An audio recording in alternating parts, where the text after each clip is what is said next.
el príncipe de los predicadores, Charles Spurgeon. Narrado por Samuel Andrés Chaparro Sandoval.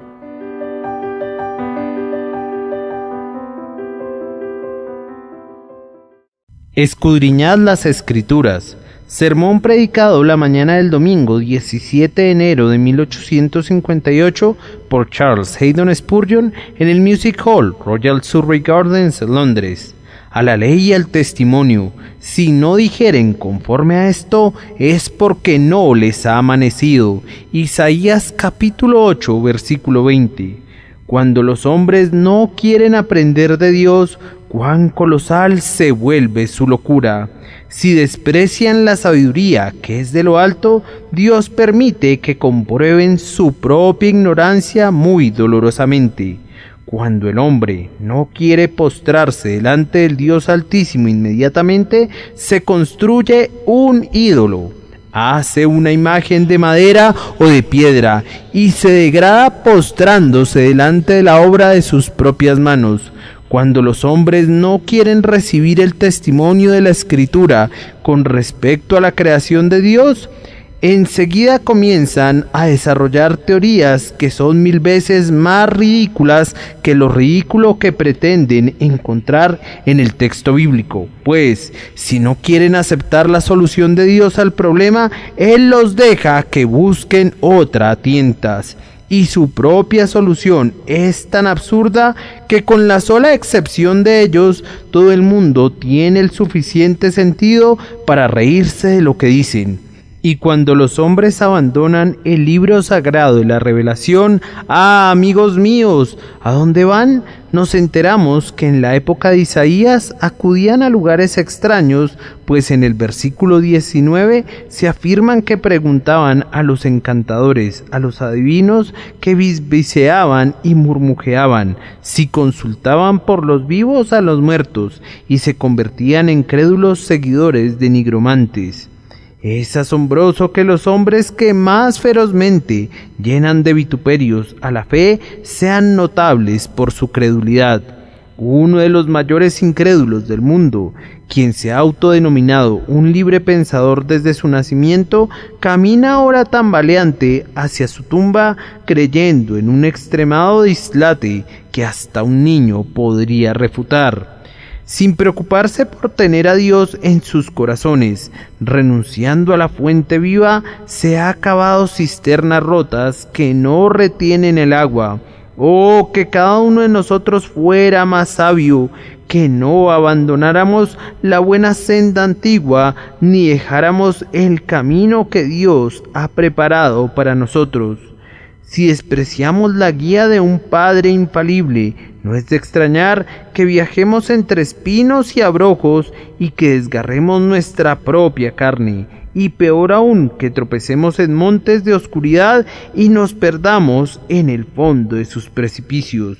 Inquiera y lean en la palabra de Dios, escudriñad las Escrituras, porque a vosotros os parece que en ellas tenéis la vida eterna, y ellas son las que dan testimonio de Jesucristo. Yo pienso que en esa crisis particular que sufren los asuntos religiosos, es imperativo que el ministro cristiano exhorte a su pueblo a que sostenga firmemente las doctrinas de la verdad, la palabra de Dios. Parece probable que la nuestra será una época de predicación más bien que una época de oración.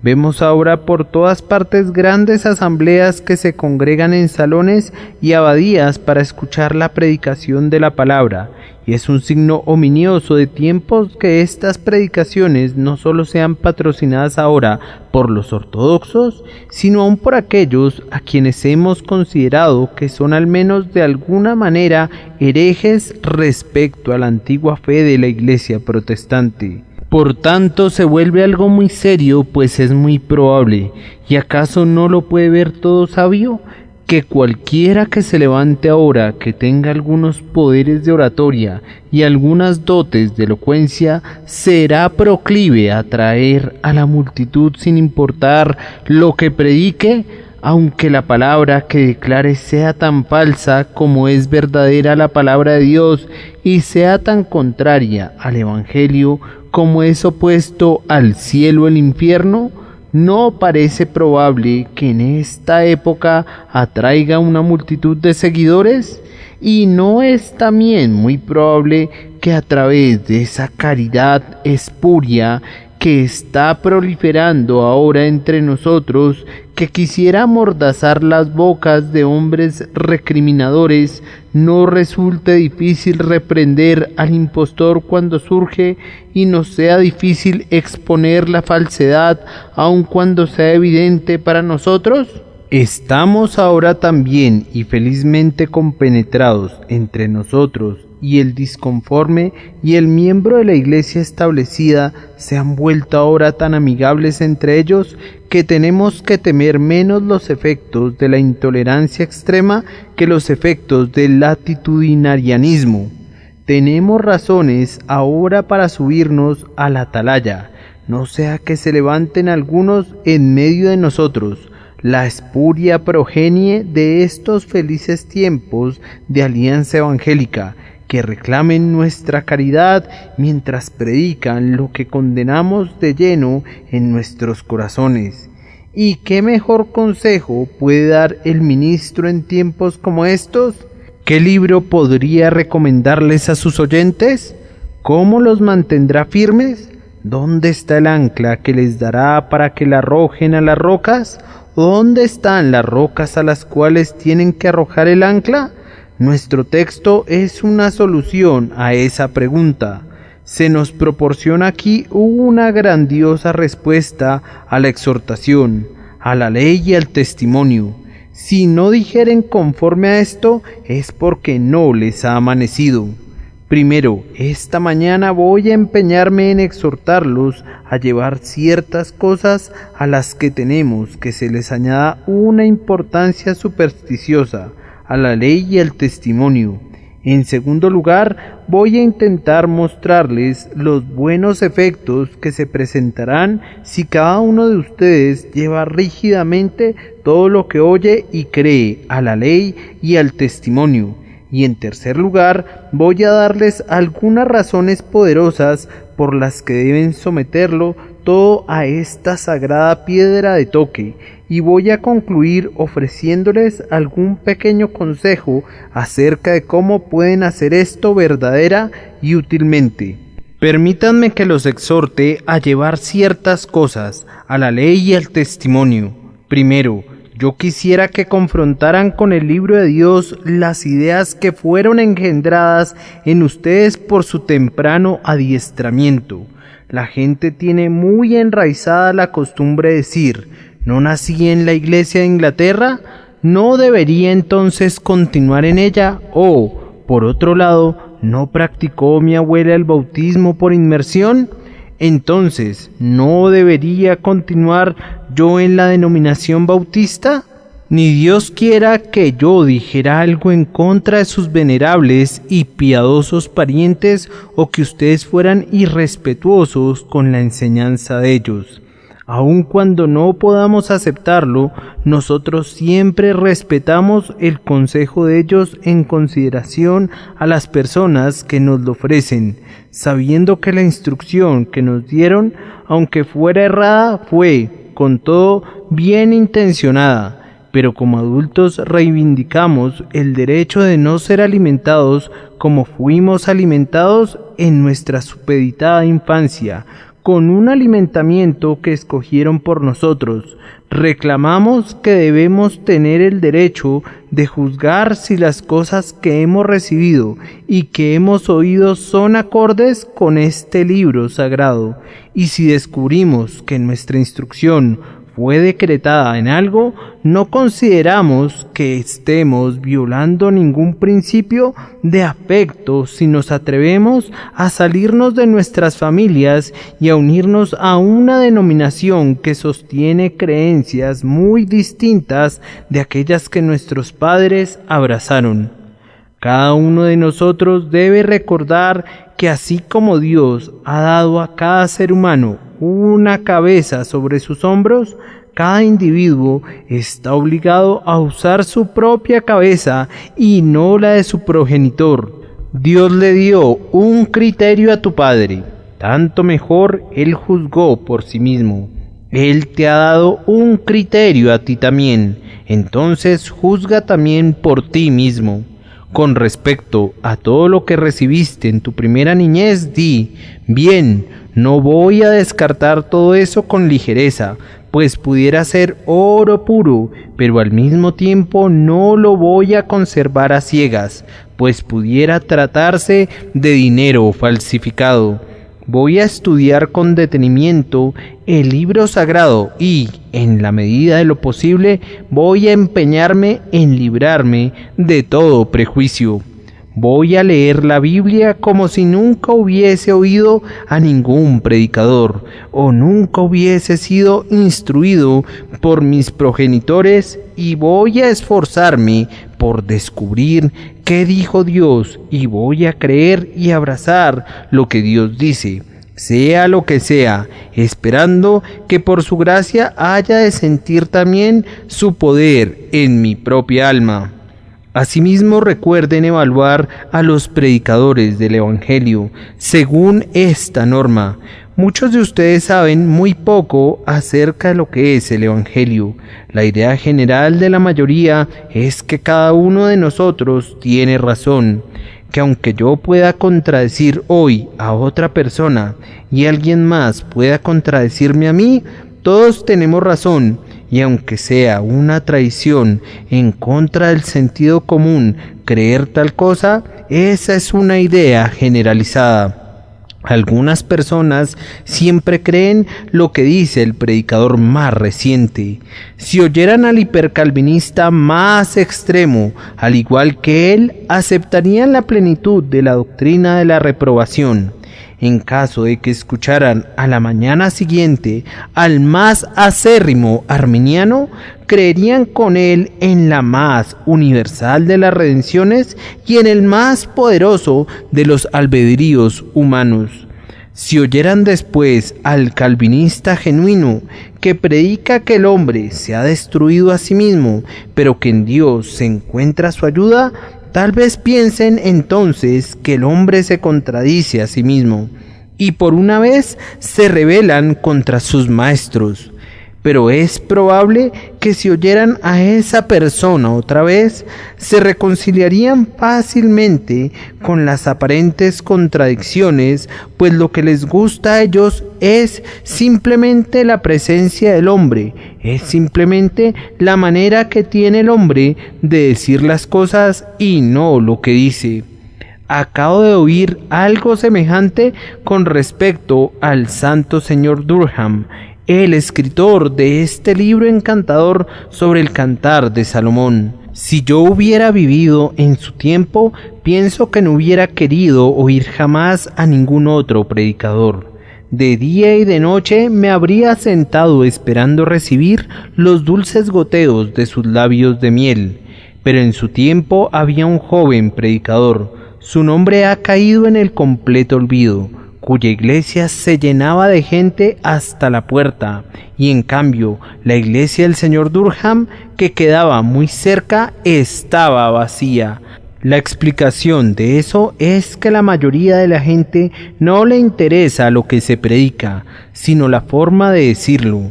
Y si lo predicado es expresado elegantemente, si es expresado bellamente y es expresado enérgicamente, eso le basta a la gente, aunque sea una mentira. Pero si se dice la verdad, no la reciben a menos que vaya acompañada de algunas dotes de oratoria y de elegancia. Ahora bien, al cristiano que ha superado su infancia, no le importa cómo se expresa el predicador. Para él lo importante es lo que dice. Lo único que se pregunta es, ¿dijo la verdad? Se queda únicamente con el grano. Para él la paja no significa nada y el tamo menos. A él no le importan los arreglos de la fiesta ni la elaboración de los platillos. A él solo le importa lo que constituye el alimento sólido para él mismo. Ahora, mis queridos amigos, cuando subo a este púlpito, yo reclamo el derecho de ser oído, pero no reclamo el derecho de que se me crea, a menos que las palabras que digo sean acordes con el libro sagrado. Yo deseo que me traten como quisiera que trataran a cualquier otra persona, que nos lleven a cada uno a la ley y al testimonio.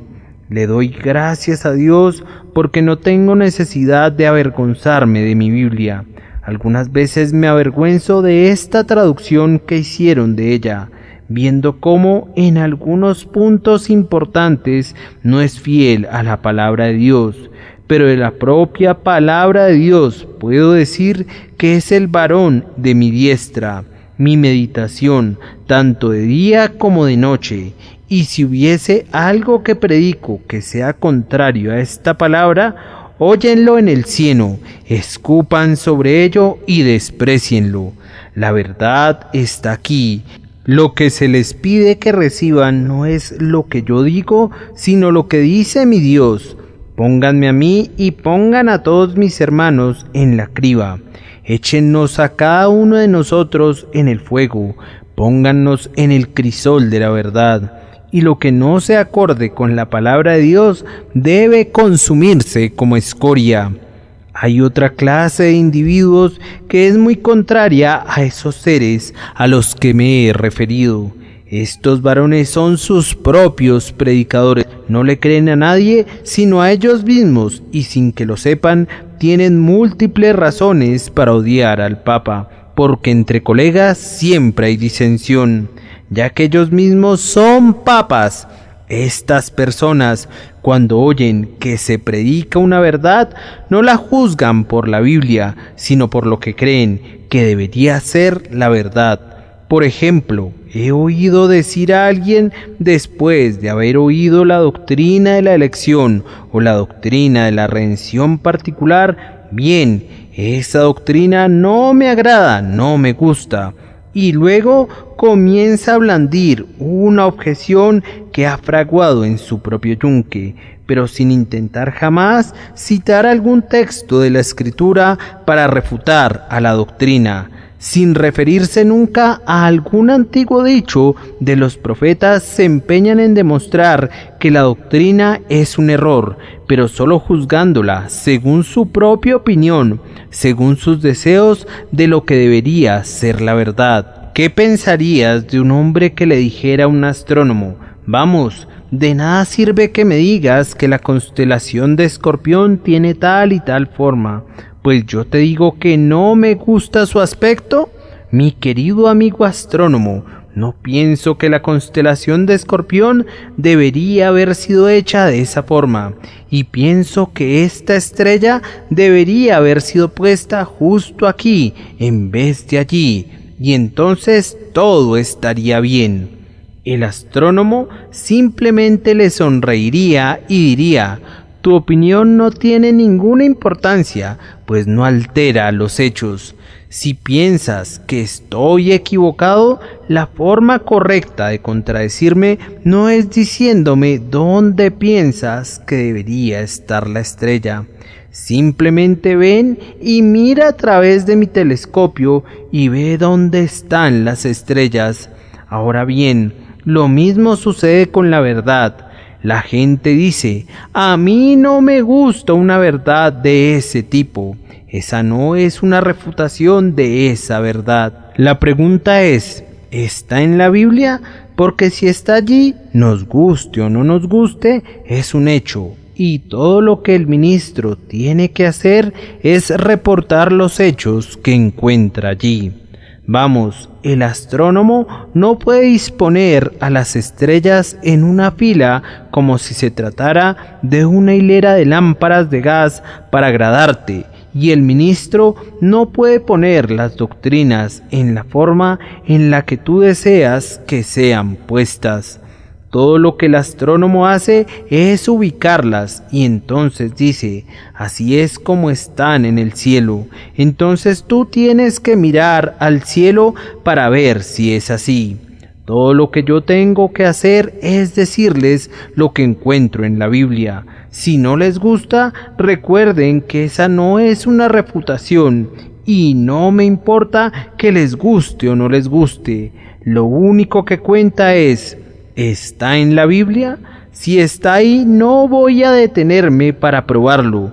Yo no vengo aquí para demostrar una doctrina en absoluto. Si está en la Biblia, es verdad. Ahí está. Yo la divulgo. Si la rechazas, lo haces para tu propia condenación, pues tú mismo crees que la Biblia es veraz y yo te demuestro que está allí y por tanto tiene que ser verdad. ¿Debería ser acorde con tu mente? ¿Quisieras que la Biblia se adaptara a los designios de tu propio corazón? Si lo hiciera, sería algo sin valor. ¿Desearías tener un evangelio acorde con tus deseos? Entonces, para algunos de ustedes sería un evangelio que permitiría la lascivia. ¿Desearían tener una revelación diseñada para complacerte en tus lascivias y para que te entregues a tu orgullo? Si es así, has de saber que Dios no condescenderá jamás a alimentar tu altivez o tu desenfreno. La Biblia es un libro semejante a Dios. Él exige tu fe en ese libro y aunque dieras coces contra él, es una piedra que no puede ser quebrada jamás, pero advierte que tú puedes ser despedazado sobre ella, sí, y puede caerte encima y aplastarte hasta convertirte en polvo. Entonces te suplico que cotejes tus propios pensamientos y tus propios sentimientos con la piedra de toque de la verdad, pues si no dijeren conforme a esto es porque no les ha amanecido. Y hagan exactamente lo mismo con todos los libros que lean. Esta es una época de escribir libros y de imprimirlos. En estos tiempos, debido a la literatura periódica y a los libros que descansan en nuestros anaqueles, nuestras Biblias no son muy leídas. Voy a relatarles una historia veraz tal como me fue contada ayer. Érase una vez un joven que ahora estudia para el ministerio, que era tan extraordinariamente ignorante de su propia Biblia que cuando oyó a un joven ministro mencionar la historia de cuando Nabucodonosor fue echado de entre los hombres hasta que su pelo creció como plumas de águilas y sus uñas como las de las aves, al concluir el sermón le dijo al ministro: bien, lo que le dijo a la gente fue una historia muy rara, ciertamente. ¿Dónde pescó esa historia? Vamos, le respondió el ministro, ¿no has leído nunca tu Biblia? La puedes encontrar en el libro de Daniel. El joven había leído muchísimas otras cosas, pero nunca había leído toda la Biblia y, sin embargo, iba a ser un maestro de ella. Ahora bien, me temo que esa misma ignorancia es muy prevaleciente en muchas personas. No saben lo que contiene la Biblia. Podrían decirte lo que está en el semanario del feligrés, o en el semanario del cristiano, o en la revista del congregante, o en la revista hueldellana, o en la revista bautista, o en la revista evangélica, y en todas esas publicaciones. Pero hay una antigua revista, una revista de armas, una revista de riquezas que olvidan leer. Es ese libro anticuado llamado la Biblia. Ah, dijo alguien que estaba a punto de morir, que había sido un gran experto en los clásicos. Qué bueno hubiera sido que hubiera pasado tanto tiempo leyendo mi Biblia como el que invertí leyendo a Livio. Qué bueno hubiera sido ser tan riguroso en mi reseña sobre la Santa Escritura como lo fui en las reseñas sobre Horacio. Oh, que fuéramos sabios para asignarle a la Biblia la mayor parte de nuestro tiempo y para continuar leyéndola siempre, tanto de día como de noche, para que fuéramos como árboles plantados junto a corrientes de agua que dan su fruto en su tiempo, Como ministros del Evangelio, debemos recordar lo que bellamente dijo McCheyne. Pueden estar seguros, dijo, de que es la palabra de Dios y no el comentario del hombre sobre la palabra de Dios lo que salva a las almas. Y yo he observado que si alguna vez llegamos a presenciar una conversión, en la 99% de los casos, la conversión es más bien atribuible al texto del sermón o alguna escritura citada en el sermón, que a cualquier comentario del predicador, ya fuera trillado u original. La palabra del Señor es la que rompe los grilletes y libera a los prisioneros. Es la palabra de Dios la que salva instrumentalmente a las almas y, por tanto, tenemos que cotejarlo todo con la piedra de toque, a la ley y al testimonio. Si no dijeren conforme a esto, es porque no les ha amanecido. Paso ahora a mi segundo punto. Hermanos, permítanme mostrarles algunos de los buenos efectos que habrán de obtenerse de un estudio detallado y cuidadoso de la ley y del testimonio de Dios. Primero, recuerden que a menos que estudien la palabra de Dios, no serán competentes para detectar el error. Si un hombre predicara a sus oídos alguna descarada falsedad, no estarían calificados como jueces para identificar esa falsedad a menos que hayan estudiado la palabra de Dios. Ni ustedes ni yo estaríamos capacitados para sentarnos como jueces en el tribunal de las cortes superiores de nuestra tierra, porque no estamos familiarizados con las complejidades de la ley. No podríamos citar precedentes, pues no hemos sido instruidos en eso. Y así nadie es capaz de juzgar respecto a lo que oye, a menos que sea capaz de citar la Escritura, a menos que entienda la palabra de Dios y sea capaz de percibir y saber lo que significa. Pero oigo que alguien dice que la Biblia es un libro tan difícil que está seguro de que no podría entenderlo nunca. Escúchame bien, amigo. La Biblia es un libro tan claro que quien está dispuesto a entenderlo puede hacerlo. Es tan claro que el que corre puede leerlo y puede leerlo mientras corre. Sí, es tan claro que entre más sencillo sea el hombre, puede entenderlo mejor. Todo el adiestramiento que un hombre reciba jamás es más bien un obstáculo que un beneficio cuando se pone a leer la palabra por primera vez. El conocimiento puede soltar muchos nudos posteriormente y puede quitar el velo de muchos misterios en tiempos posteriores.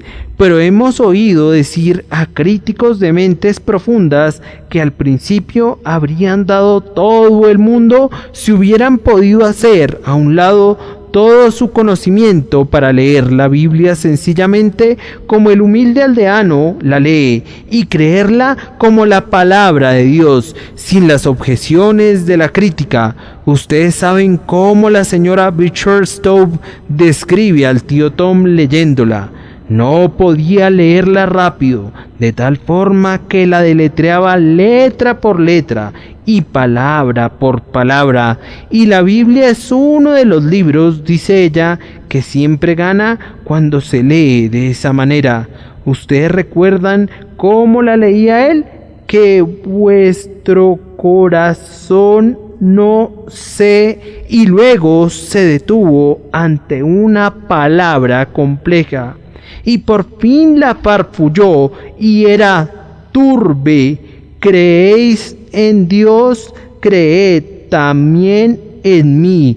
Pues bien, la Biblia se torna más dulce cuando uno se detiene un largo tiempo al leerla.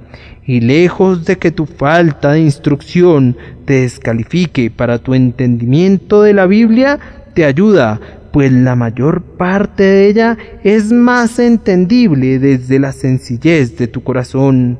Vengan ustedes y escudriñen las Escrituras. no son las misteriosas fábulas o los eruditos volúmenes de difíciles palabras que dicen algunas personas.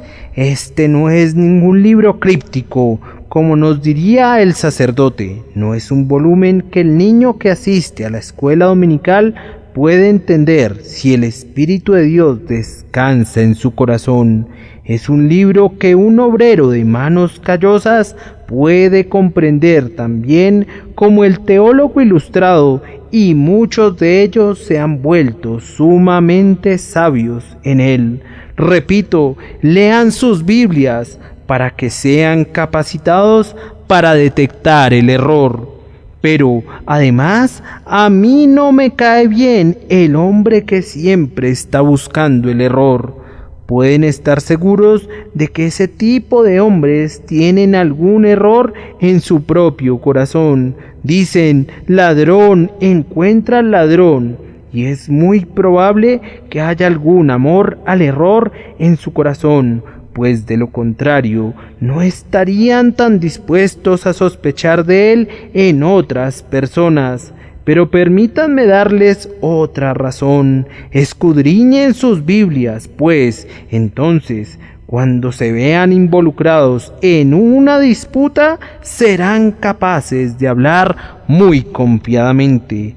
No hay nada que dé al hombre tanto poder entre sus semejantes como la confianza. Cuando me contradicen en la conversación con respecto a cualquier convicción que yo exponga, si tengo la escritura al alcance de mi mano, entonces me río de mi oponente, y aunque él sea muy sabio y haya leído 10 veces más libros de lo que yo haya simplemente visto, yo sencillamente le sonrío. Si puedo citar la escritura, entonces estoy confiado, estoy seguro y tengo certeza respecto al asunto, pues Jehová ha dicho así. Es un argumento que nadie puede refutar. Cuando un hombre tiene que hablar de una manera desconfiada, luce como un tonto. Siempre pienso que ciertos ministros elegantes que tienen miedo de ser llamados dogmáticos y que por tanto proponen el Evangelio como si a duras penas quisieran decir que estaban seguros de que es verdadero, como si lo pensaran, como si casi lo pensaran. Con todo, no lo pensaron lo suficiente para decir lo que sabían, y más bien dejan que lo decidan sus oyentes. Siempre pienso que al hacerlo demuestran la pequeñez de sus mentes. Dudar pudiera ser algo grande, pero es algo grande no hablar mientras estás dudando y no abrir tu boca hasta que creas. Y entonces, cuando abres tu boca para decir algo que sabes que es cierto, te adhieres a ello, no como una opinión, sino como un hecho incontrovertible. Nadie hará mucho en medio de sus semejantes hasta que pueda decir confiadamente lo que sabe que ha sido revelado. Ahora, oyentes y lectores de la Biblia, ustedes pueden alcanzar esta confianza, pero no pueden encontrarla en ninguna otra parte, sino a los pies de la Escritura. Si solo oyen a los ministros, serán inducidos a la duda, pues uno de ellos confundirá lo que su hermano buscaba demostrar. Pero si leen sus Biblias, cuando tengan la palabra legible bajo su propia luz, impresa en sus corazones por el Espíritu Santo, entonces, si todas las formas que los hombres inventan asaltaran tu fe con arte traicionero, tú las llamarías vanidad y mentiras, y atarás a tu corazón el Evangelio.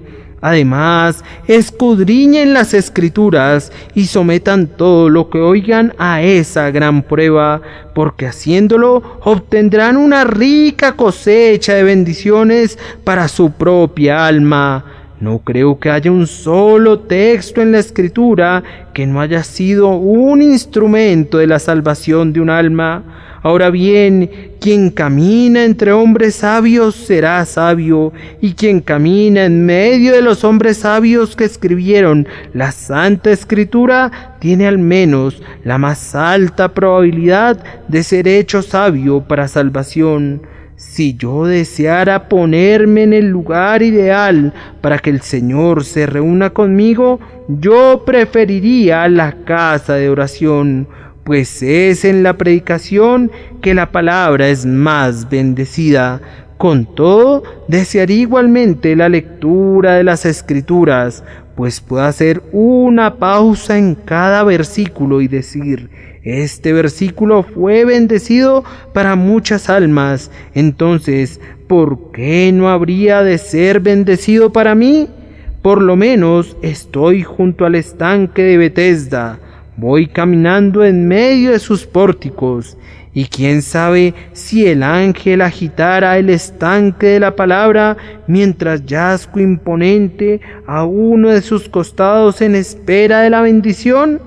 Sí, es tan grande la verdad de que Dios ha bendecido cada palabra de la Escritura que yo recuerdo una asombrosa anécdota sobre la conversión de un hombre gracias a un pasaje de la Escritura que no parecía apropiado para un propósito semejante.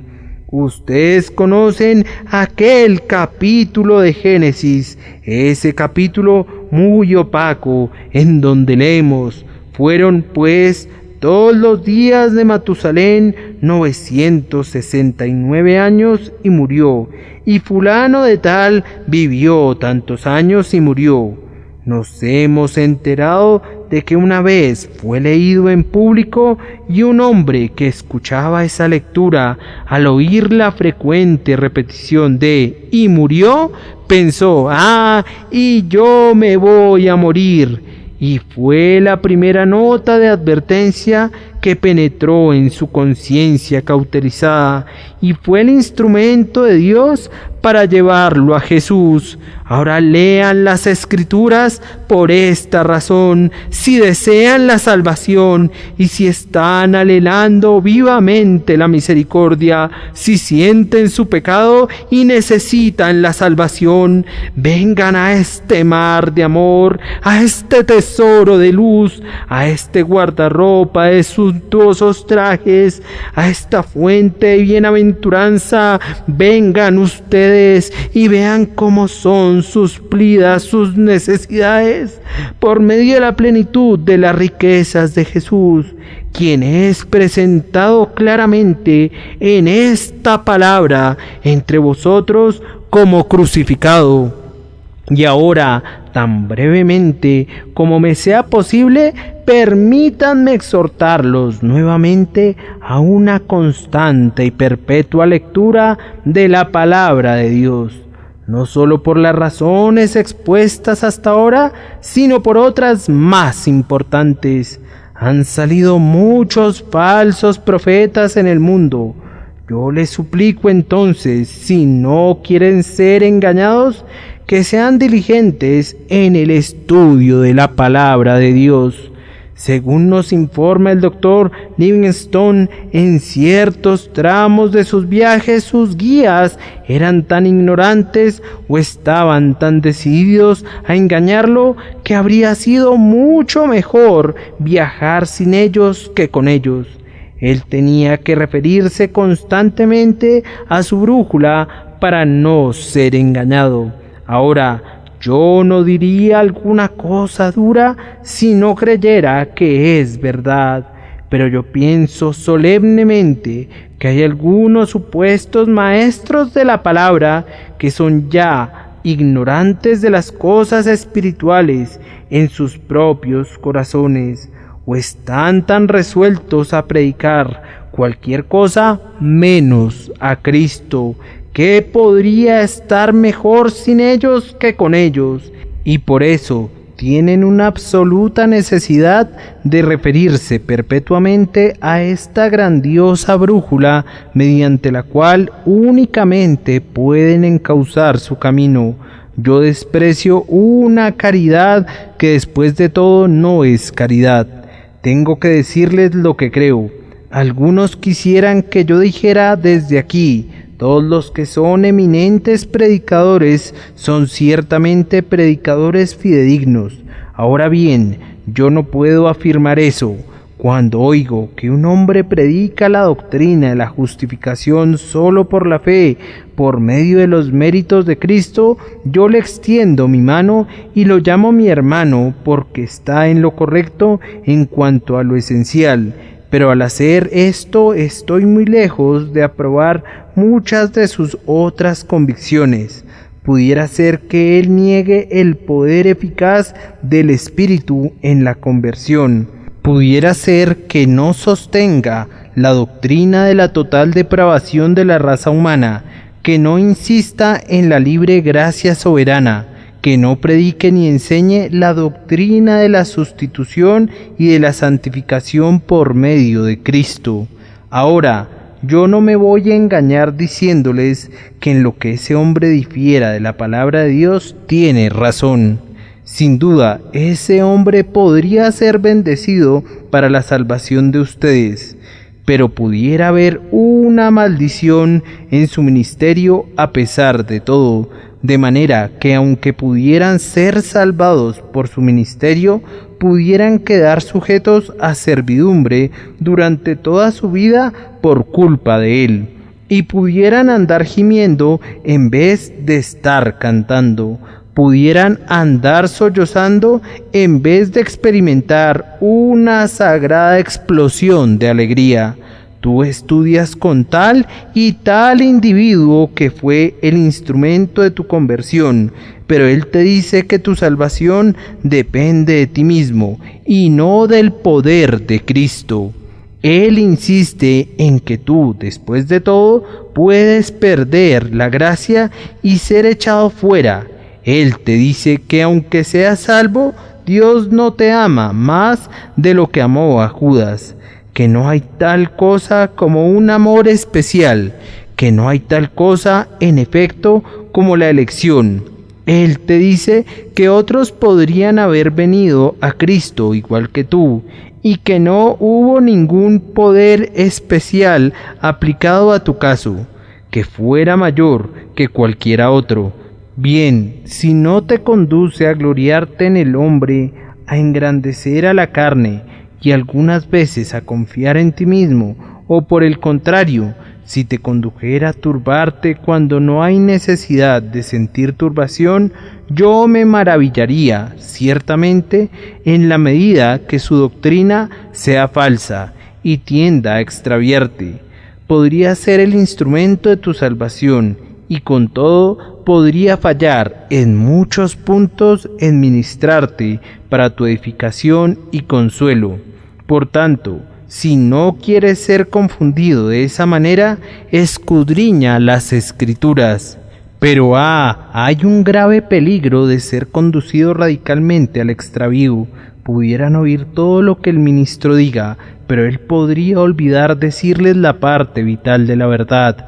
Pudiera tratarse de alguien que se deleita en las ceremonias, pero que no insiste en la gracia que contienen. Él podría proponerles la rúbrica y el sacramento, y decirles que hay eficacia en la obediencia al uno y en la atención al otro, pero podría olvidar decirles que el que no naciere de agua y del Espíritu no puede ver el reino de Dios. Ahora bien, bajo un ministerio así, no sólo podrían ser conducidos al extravío, sino que podrían ser destruidos por completo. Pudiera ser alguien que insista mucho en la moralidad de la vida. Podría decirte que seas honesto, justo y sobrio, pero tal vez pudiera olvidar decirte que se requiere de una obra más profunda que la mera moralidad. Pudiera recorrer la superficie, pero sin hundir nunca la lanceta en la profunda úlcera de la corrupción de tu corazón. Él pudiera darte una dosis paliativa, alguna medicina que pudiera aquietar tu conciencia, pero podría no decirte nunca: no hay paz para los malos, dijo Jehová. Pudiera ser uno de esos que profetiza cosas pulidas, que no quiere turbarte. Y recuerda que tu ministro pudiera ser un instrumento en las manos de Satanás para vendar tus ojos y conducirte al infierno, mientras tú pensabas en todo momento que ibas en camino al cielo. Y óiganme todavía, yo no me excluyo de mi propia censura. Pudiera ser posible, yo le pido a Dios que no sea así, que yo mismo pudiera haber confundido la lectura de la Santa Escritura, que pudiera haberles predicado un evangelio diferente, no que haya otro. Y por tanto exijo de ustedes que mi propia enseñanza y la enseñanza de cualquier otro hombre, ya sea escrita o de palabra, sea siempre llevada a la ley y al testimonio, para que no los engañemos y no los conduzcamos al extravío. Queridos oyentes, sería algo terrible que yo fuera el instrumento de conducir a cualquiera de ustedes al abismo, aunque en alguna medida su sangre ha de ser sobre mi cabeza si yo los engañara con todo. Yo les suplico que recuerden que yo no soy responsable por sus almas, más allá del punto donde mi poder me lleve. Si son conducidos al error por mi culpa, después de esta solemne declaración mía, serán ustedes tan ciertamente culpables como si yo no los hubiera guiado al error. Pues yo les encargo que así como aman a sus propias almas, así como quieren garantizar la eternidad, no pongan más confianza en mí de la que pondrían en cualquier otro hombre, solo en la medida que pueda demostrar por el infalible testimonio de la palabra de Dios que lo que he dicho es verdad. Apéguense siempre a esto, a la ley y al testimonio. Si no dijeren conforme a esto, es porque no les ha amanecido. Oí una vez una historia que recuerdo haberles contado antes, de una joven que salió de este lugar diciendo: bueno, a mí no me gusta el señor Spurgeon del todo, su doctrina es enreversada, dijo tal y tal cosa, y luego la joven citó un texto de la Biblia como algo muy perverso que yo había dicho, algo acerca de que el alfarero tiene poder sobre la arcilla. Entonces la amiga que estaba con ella le dijo: ¿fue Pablo quien dijo eso? No el señor Spurgeon. Respondió ella, yo pienso que el apóstol Pablo también era enreversado. Pues bien, nos alegra mucho incurrir en una censura de ese tipo, y no voy a objetar del todo si acompaño a Pablo donde quiera que él vaya, pero les suplicamos que acudan a sus Biblias y vean si es así. Algunos padres cristianos tienen una muy buena costumbre. Cuando los niños y las niñas regresan a casa les preguntan: bien, ¿cuál fue el texto? Y entonces el padre quiere que repitan lo que el ministro les dijo.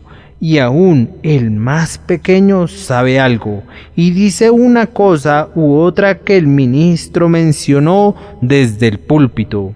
Entonces el padre busca en su Biblia para ver si esas cosas son así.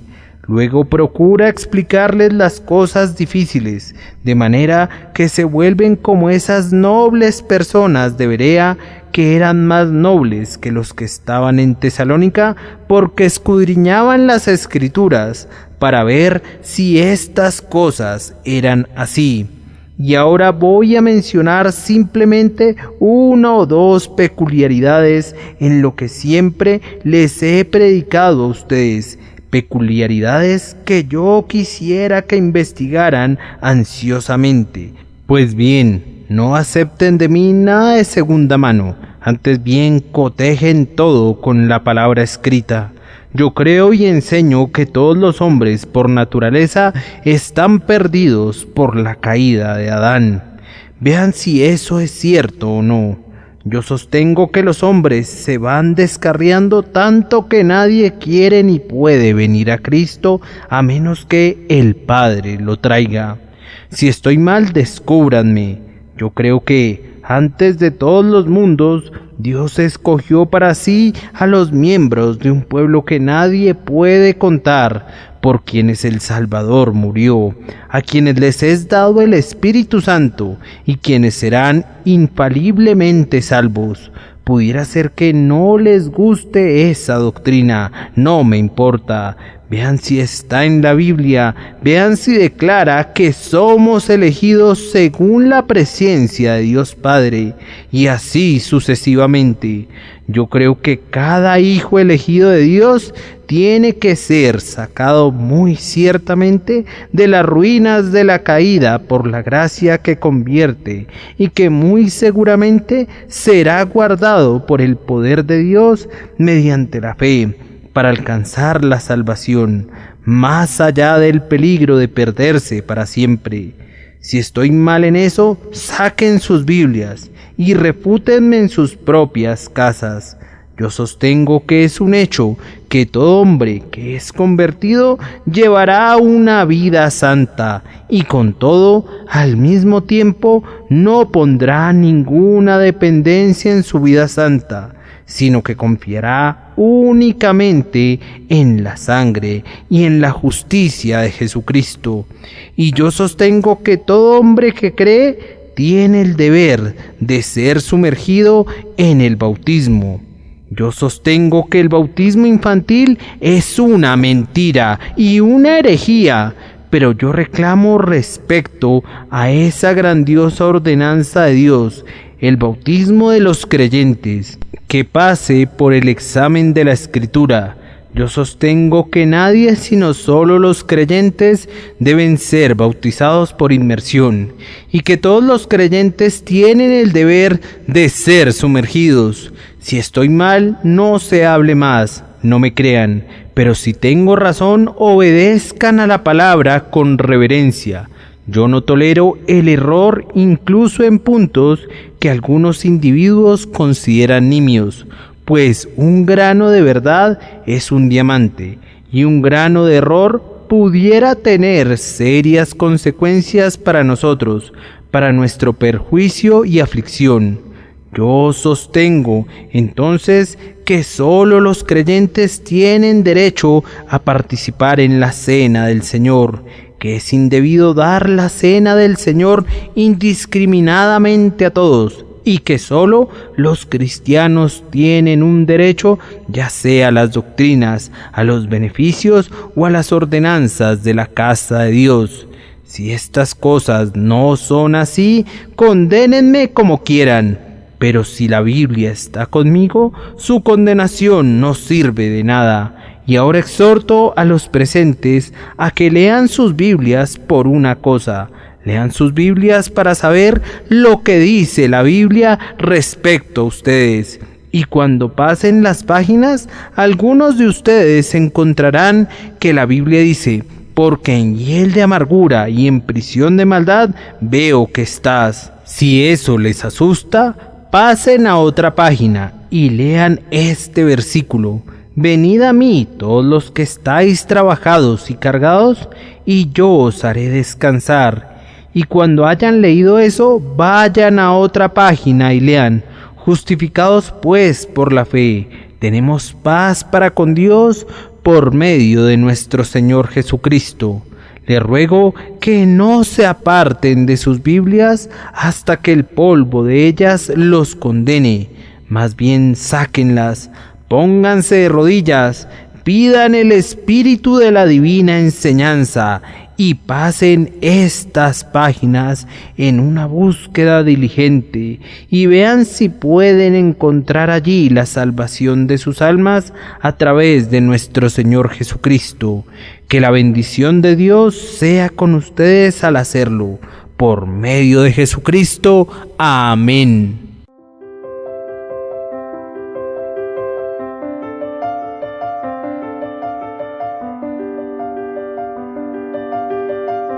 El príncipe de los predicadores, Charles Spurgeon. Narrado por Samuel Andrés Chaparro Sandoval.